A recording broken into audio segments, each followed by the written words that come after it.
Hello दोस्तों, स्वागत है आपका स्पार्क कोचिंग सेंटर में। तो गाइस, आज की वीडियो में हम पढ़ने वाले हैं इंग्लिश का क्लास 11th क्लास की इंग्लिश।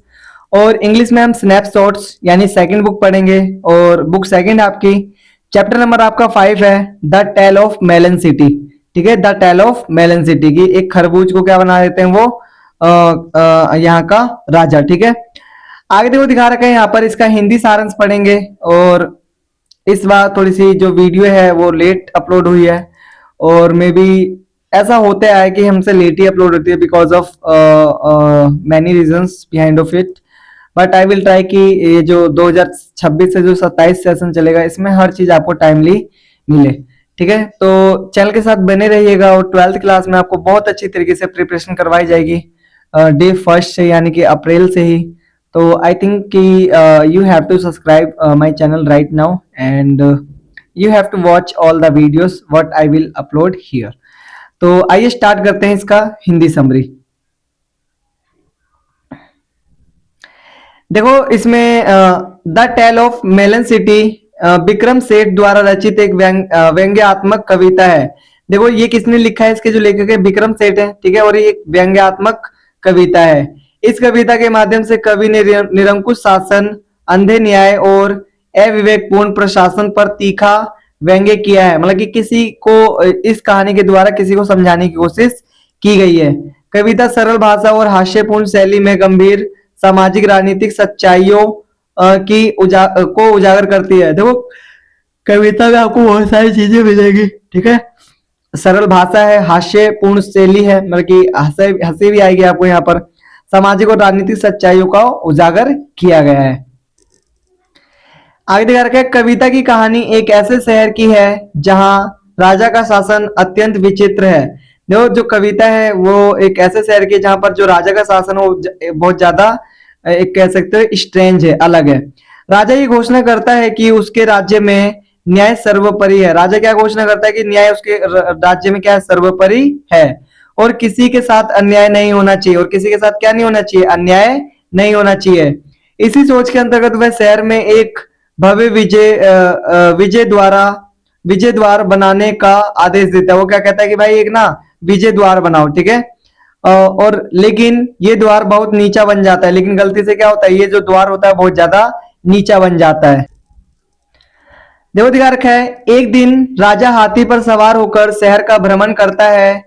जैसे ही वह उस द्वार के नीचे से गुजरता है, उसका मुकुट द्वार से टकरा जाता है और राजा की गर्दन टूट जाती है। देखो एक दिन राजा क्या करता है, भ्रमण कर रहा होता है। ठीक है, और वो कहता है कि भाई उसी द्वार से हम चलेंगे। ठीक है, तो भाई जब वो राजा उस द्वार पर पहुंचता है तो क्या होता है, उसका मुकुट टकराता है और उसकी गर्दन वहां टूट जाती है। और उसी समय उस राजा की क्या हो जाती है, मृत्यु हो जाती है। और पूरे शहर में क्या हो जाता है, हलचल मच जाती है, क्योंकि भाई राजा मारा गया है। ठीक है, आगे राजा की मृत्यु के बाद न्याय के नाम पर दोषी को ढूंढने की प्रक्रिया शुरू हो जाती है। अब देखो राजा की मृत्यु के बाद क्या होता है, दोषी को ढूंढने की प्रक्रिया स्टार्ट हो जाती है। सबसे पहले कारीगरों को दोषी ठहराया जाता है। कारीगर कहते हैं कि गलती मजदूरों की है। मजदूर कहते हैं कि दोष वास्तुकार का है। और वास्तुकार अपनी गलती मानने से इनकार करता है और कहता है कि डिजाइन गलत थी। अब देखो सब ना इसमें क्या कर रहे हैं, एक दूसरे पे इल्जाम लगा रहे हैं। ठीक है, एक दूसरे पे क्या कर रहे हैं, इल्जाम लगा रहे हैं। और यहां पर दिखाया गया है कि यहाँ पर वो कह रहा है, कारीगर कह रहा है मजदूर की गलती है, मजदूर कह रहा है कि भाई वास्तुकार की गलती है, वास्तुकार कह रहा है कि भाई डिजाइन गलत बना हुआ था। जिसके लिए राजा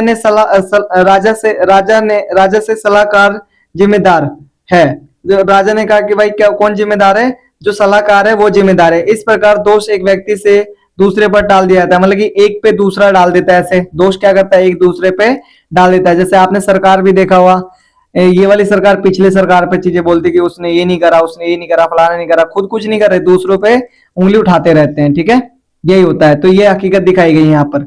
आखिरकार राजा के मंत्री निर्णय लेते हैं कि किसी न किसी को फांसी दी जानी चाहिए, क्योंकि राजा की मृत्यु हुई है। वे तय करते हैं कि जो व्यक्ति द्वार से सबसे लंबा है उसे दोषी ठहराया जाएगा। दुर्भाग्य से सबसे लंबा व्यक्ति कोई और नहीं बल्कि वही राजा होता है। इसलिए उसे ही दोषी ठहराकर फांसी देने का निर्णय लिया जाता है उसे क्या कहला देते हैं, उसे दोषी ठहरा देते हैं और उसी को क्या करते हैं, बोलते हैं इसी को फांसी होगी।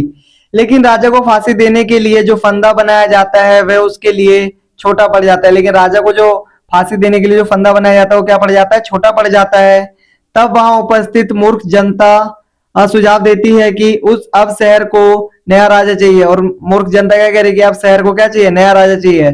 जनता बिना सोच विचार किए एक बड़े खरबूजे मेलन को राजा बना देती है, क्योंकि वह आकार में फंसे में ठीक बैठता है। अब देखो वो जो वहां की जनता वो क्या कह रही है, वो किसी को भी राजा बना दे रही है, ठीक है, कि जो उसके जो उस गद्दी के लिए ठीक लग रहा है, ठीक है, मतलब ऐसा ही होता है हकीकत में।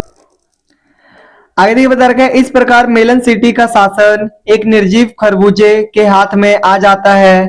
शहर के लोग खुश रहते हैं क्योंकि उन्हें इससे कोई फर्क नहीं पड़ता कि राजा कौन है, जब तक वे शांति से अपना जीवन जी सके, ठीक है। मतलब कि वो वहां के व्यक्ति क्या सोच रहे, चाहे कोई भी रहे, हमें क्या है, हमें कोई फर्क नहीं पड़ता, बस हम आराम से अपनी चैन की नींद ले रहे हो, बस काम खत्म। कविता का मुख्य संदेश ये है कि अंधा न्याय, अविवेकपूर्ण शासन और निष्क्रिय जनता किसी भी समाज को हास्यास्पद बना सकते हैं। मतलब कह रहा है कि जो अंधा न्याय होता है और अविवेकपूर्ण शासन होता है, मतलब जिसमें कुछ समझदारी ना हो, निष्क्रिय जनता जिसमें जनता कोई भाग ना हो, वो कैसा हो, हास्यास्पद एक तरीके से समाज होगा।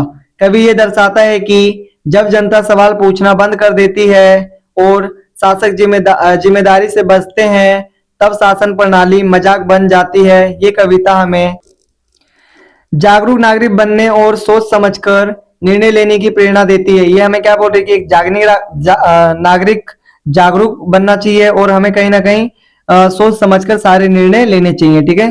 तो गाइस आज के लिए इतना ही। अगर आपको वीडियो पसंद आई हो तो वीडियो को लाइक शेयर कमेंट कर दें और चैनल को सब्सक्राइब करके जरूर रखें, क्योंकि नेक्स्ट टाइम और भी बेहतरीन तरीके से आपके यहाँ पर क्लासेस करवाई जाएंगी। मिलते हैं फिर नेक्स्ट वीडियो में, तब तक के लिए टाटा बाय बाय, जय हिंद जय भारत।